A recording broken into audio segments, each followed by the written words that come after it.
Let's make stir-fried broccoli and carrots recipe. So the first thing you need to do is to prepare your ingredients. Wash, dice or cut your carrots, your broccoli and onions. That's the only three vegetables I'm using, but you can as well add cauliflower to this or any other kinds of vegetable you want, like paprika, but today I'm making use of only carrots and broccoli because this gives me the yummiest taste ever.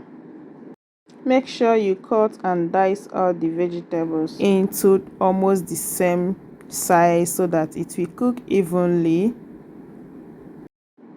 I've washed it off camera before cutting and dicing it, so make sure you wash your vegetables, and this recipe is keto friendly.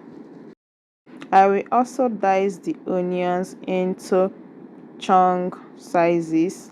Then after that, I will heat up some vegetable oil, add some thyme to it, add some salt, stir to bring out the aroma, then add all the vegetables including the onions, the carrots and the broccoli.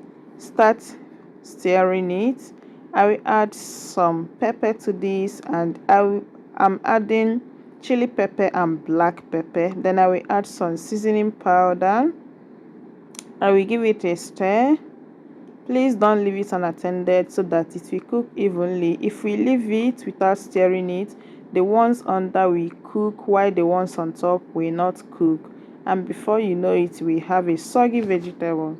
So I will stir continuously. I will stir and I leave it for a while. I will stir again and I will stir fry this for a total of 5 minutes, and it is done.